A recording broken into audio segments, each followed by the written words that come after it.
(2026년 7월 17일) 이정훈입니다. 17일 밤부터 18일 새벽 사이에 상당히 많은 비가 온다. 호우특보가 발효됐다고 합니다. 조금 살펴봤어요. 특보가 뭔가 그랬더니 비가 많이 오면 주의보가 있고 경보가 있습니다. 센 게 경보고 약한 게 호우보입니다. 둘을 합쳐서 얘기할 때 특보라고 합니다. 그러면 비가 많이 온다고 지금 문자가 많이 오는데 그럼 호우 경보를 발령하면 될 텐데 굳이 호우 특보를 발령하는 걸 보면서 이상하다. 이거 호우 주의보인데 호우 특보를 하는 거 아니야? 이런 생각이 듭니다. 물론 비가 다 오고 나면 어느 정도 왔는지 알 수는 있겠죠. 네. 제가 이런 말씀을 드리는 거는 정치에 대한 설명을 하기 위해서입니다. 저는 지금 이재명 정부가 상당히 위기에 있다고 봅니다. 왜 위기인가 하면은 모순에 봉착을 했어요. 첫 번째 모순은 6월 3일 지방선거에서 투표용지가 부족해서 참정권이 제한된 겁니다. 이 문제를 해결하고 올림픽공원에서 계속 시위가 벌어지고 있는데 이걸 어떻게 할 도리가 없어요. 최근에 경찰이 하는 걸 보니까 그 시위 현장에서 경찰관을 조롱했다고 시위대 중에 한 명을 누구를 조사하고 또 누군가가 올림픽공원 안에 있는 체육공원 출입하는 사람들을 막았다고 방해 혐의로 조사하고 이렇게 하나씩 하지만은 사실 그 정도 범죄 행위는요, 시위 현장에서는 수없이 있고 그거 가지고 죄를 묻거나 하는 건 없습니다. 올림픽공원에서 하는 시위 자체를 해산시키기도 그렇고 어떻게 할 수 없으니 그냥 이런 사소한 거 옛날 같으면 넘어갈 수 있는 걸로 하나씩 시비를 거는 걸 보면서 이 정부가 굉장히 고민을 하고 있구나 하는 생각을 합니다. 가장 큰 이 정부의 고민을 제가 보는 거는요, 두 가지인데 검찰을 해체하고 공소청을 만드는 거예요. 근데 공소청을 만드는데 공소청 검사한테 보안수사권을 준다 안 준다 갖고 싸우는 걸 보면서 참 우습다고 생각이 됩니다. 보안수사권은 무조건 줘야죠. 이번에 광주에서 일어난 장윤기 사건을 놓고 윤호중 행정안전부 장관이 대국민 사과를 했습니다. 물론 이제 경찰이 행정안전부 산하에 있는 기관이니까 장관이 사과를 할 수 있죠. 근데 그 사과를 가만히 거꾸로 보게 되면 지금 이재명 대통령은 보안수사권을 공소청 검사한테 주려고 하고 정청래 세력은 안 주려고 하죠. 근데 이 장윤기 사건을 가만히 보게 되면 보안수사권이 있었기 때문에 강간살인을 밝혀낼 수 있었던 거죠. 그죠? 없었으면 그냥 경찰 주장대로 일반 살인사건으로 가는 건데 더 범죄 행위가 드러났고 은폐 행위가 드러난 거죠. 그래서 장관이 이걸 사과하는 거고 국민들이 분노하게 되면 보안수사권을 주라라는 의견이 나오게 되죠. 그렇게 해서 이재명 정부는 보안수사권을 주는 쪽으로 아마 하고 싶어 할 겁니다. 전 이런 게 정치라고 봅니다. 이제 국민을 위하는 것 같아요. 비가 많이 오니까 비 피해 주의하십시오라고 분명히 국민을 위하는 것처럼 하면서 올공시대를 이렇게 무력화시키는 거. 그 다음에 이제 보안수사권을 줘야 되는데 민주당 강경파가 워낙 반대하니까 장윤기 사건을 토대로 행정안전부 장관이 대국민 사과를 하면서 보안수사권을 줘야 된다는 여론을 일으키는 거. 저는 이런 게 이제 이 기자를 하다 보니까 이런 배경에는 이런 게 있겠구나 하는 이해를 하고 어떨 때는 음모로 보기도 합니다. 지금 이재명 정부는요, 보안수사권을 주겠다는 건 제가 동의를 하는데 검찰을 해체하고 공소청을 유지한다는 거는 그거는 큰 문제라고 봅니다. 그러니까 큰 잘못은 같이 저질러 놓고 작은 잘못에 있어서는 나는 안 하겠다 이렇게 빠지는 거거든요. 검찰을 해체하는 것 자체가 이재명 작품이니까 그로 인한 문제는 이재명이 책임을 져야 됩니다. 근데 지금은 당장 힘이 있어서 그냥 넘어가지만 이게 한순간에 이재명 정부가 무너진다는 겁니다.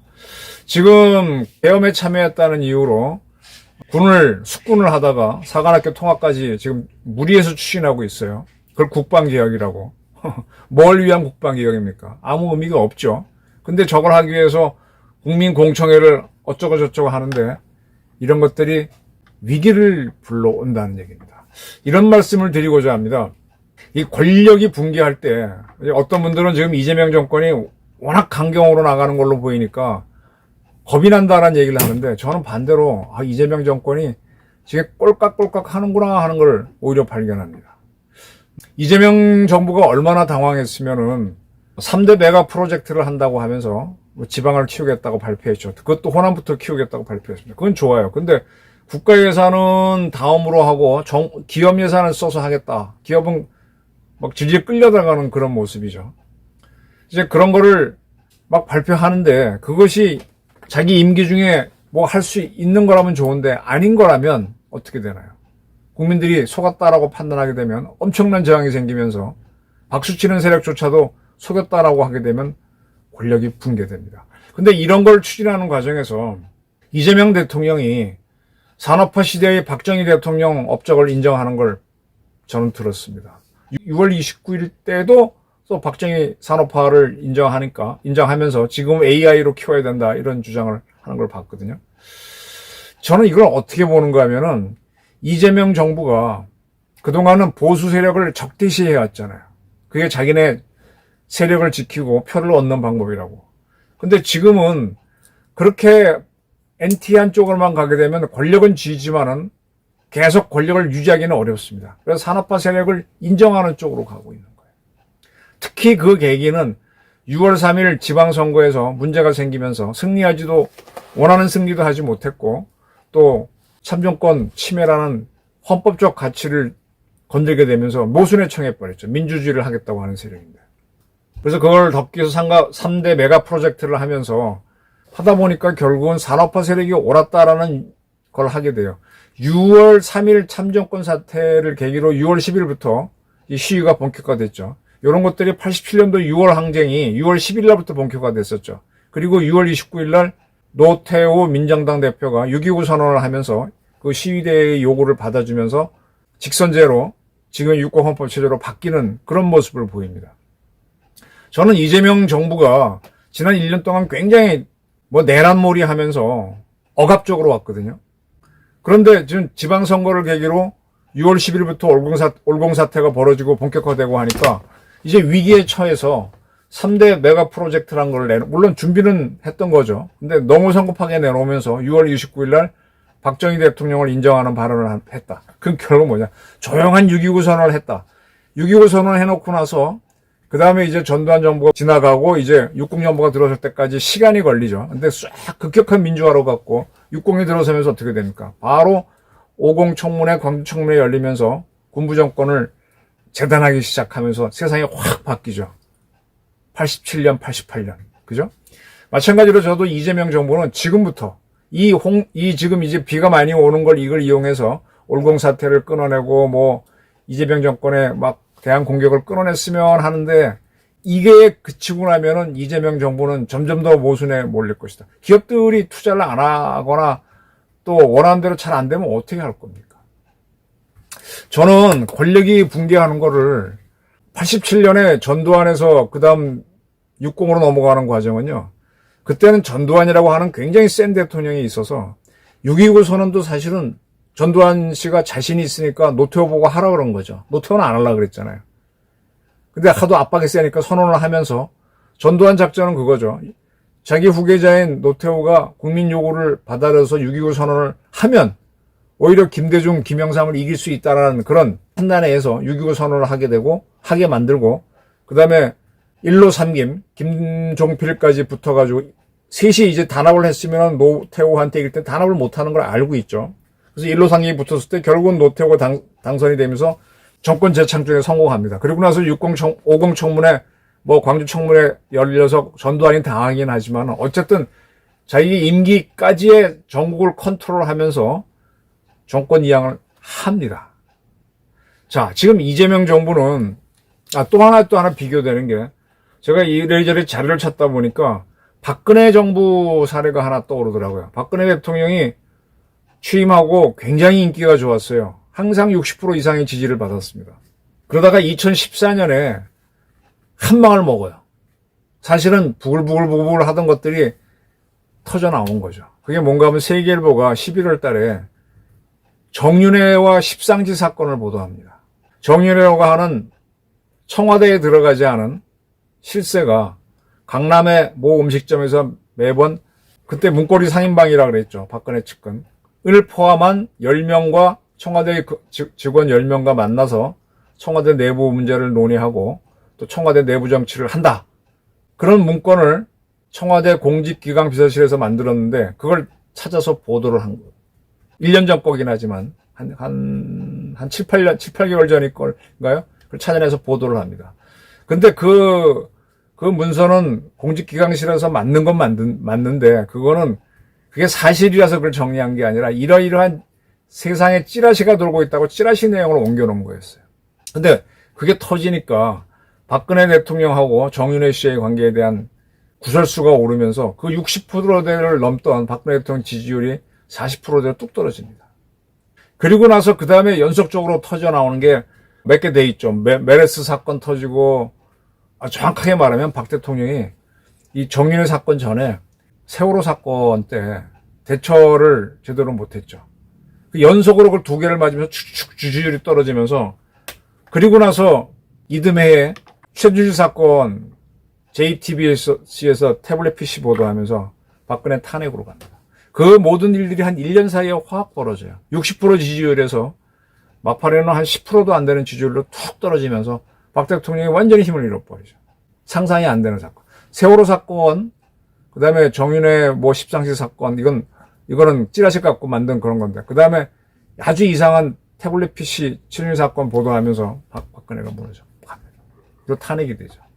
윤석열 대통령도요, 위험하다는 요소는 있었지만 계엄하기 전까지는 그럭저럭 왔었어요. 근데 계엄을 하다가 딱 실패하면서 바로 본인이 탄핵되면서 영어의 몸이 됩니다.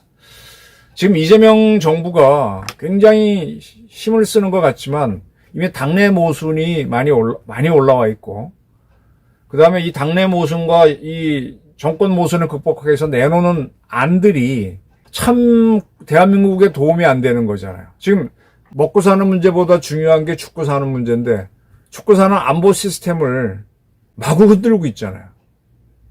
사관학교 통폐하고 국방 개혁이 된다는 게 지금 누가 상상이나 합니까?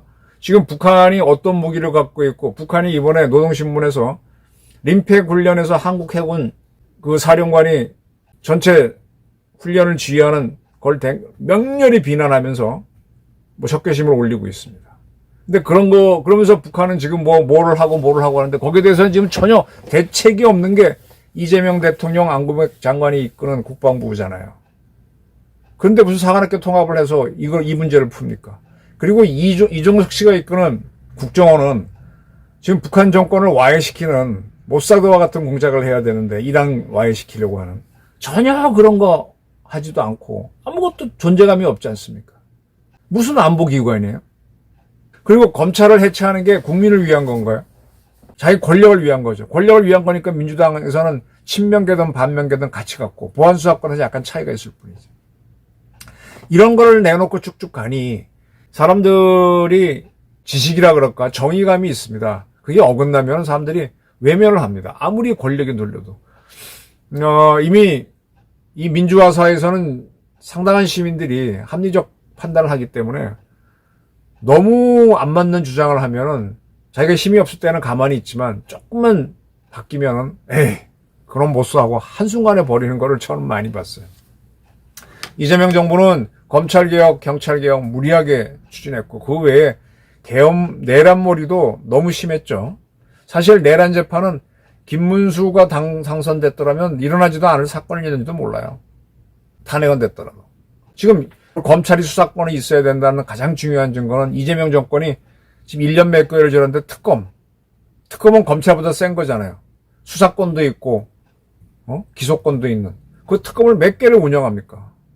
근데 검찰을 없애? 특검은 그렇게 열심히 만들면서 웃기는 거죠.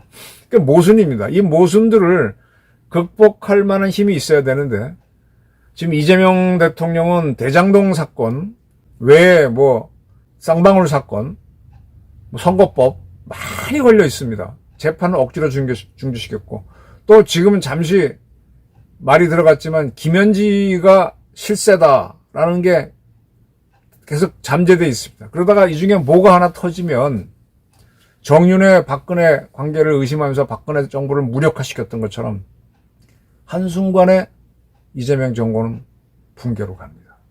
아주 빠르게 갑니다. 여기다가 지금 주식이 시장이 별로 좋지 않은데 저게 이제 계속 안 좋고 대기업들은 살아남지만은 민생 경제가 이제 흔들흔들하게 되면 금방 사람들 마음 떠납니다. 자식, 국민 세금 갖고 지가 쓰듯이 막 펑펑 써졌겠지 말이야. 뭐 국민들 위해서 지 돈 쓴 거 있어 이렇게 하면서 확 바뀝니다. 지금 이재명 정부 지금 뭐 국민들 국민들 챙겨야 되죠. 비가 많이 올 때 호우 대책도 세우고 다 해야 됩니다. 근데 이 호우특보라는 거는요, 뭐 비가 많이 오더라도 사람이 좋은 곳에 내리는 거는 큰 피해는 없잖아요. 거기서 뭐 사태가 나오고 뭐 피해가 날 수 있지만, 근데 정작 큰 피해는 지금 대한민국은 도시국가이기 때문에 도심에 내리는 피가 상당히 문제예요. 제가 동아를 보였을 때 한 몇 년 전인가 그때 광화문 일대에 물이 안 빠져서 동아일보 지하주차장을 비롯한 대형 건물의 지하주차장에 물이 다 찬 적이 있어요. 물이 안 빠지니까. 그래서 그 다음에 대대적인 공사를 해서 그런 일은 없고, 또 몇 해 전에 신촌도 물이 잠긴 적이 있어요. 신촌 노타리가. 이제 그런 것들, 또 강남 사거리가 그런 적이 있죠. 그런 경우에는 그 피해는 상당히 크죠. 그러니까 이 사람이 많은 곳에 집중호우가 예상되면 그것 중심으로 방어를 해야죠. 그 청주에서 일어났던 사건도 결국은 청주라고 한 도시에 일어났기 때문에 피해가 컸던 거잖아요. 막 물이 역류해서 지하차도에 차오르기 시작하면은 지하도 다니던 차들, 사람들, 특히 차들이 위험하잖아요. 그런 것들을 준비해야죠. 근데 도심에 보다가도 막 산에 오는 비가 많을 거라고 해서 그런 호우주의보를 내리면서 하다 보면은 사람들이 이거 뭐야 하고 보게 됩니다.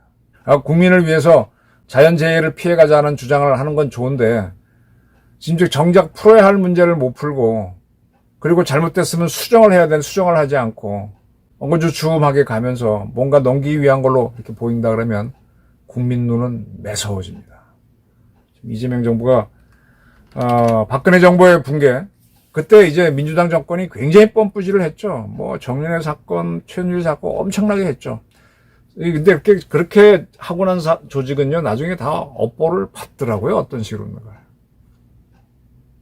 문재인 정권은 위태위태하게 하면서 5년을 채우고 빠져나갔지만, 글쎄 이재명 정권마저 그렇게 해줄까?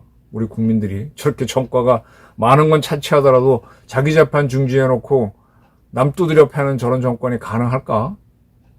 그리고 이 경제 살리기나 안보 살리기를 제대로 하는 것 같지도 않고, 저는 궁금합니다. 모두 다 이게 공통된 정의감이 있고 지식이 있는데 이게 통할까? 네. 비가 많이 온다고 하는데 비 피해 조심하시고요. 과연 이 올공 문제를 이재명 정부가 어떻게 풀어갈지, 풀어가지 못하면 사과를 어떻게 할지 한번 지켜보십시오. 그러면서 이걸 빠져나가기 위해서 3대 메가 프로젝트라든지 뭐를 자꾸 던지고 있는데 그걸 해낼 힘이 있는지, 못 해내면 어떻게 되는지도 보시고, 이것이 아니다 할 때는 준엄하게 같이 처벌을 하는데 나서 주셨으면 하는 바입니다. 감사합니다.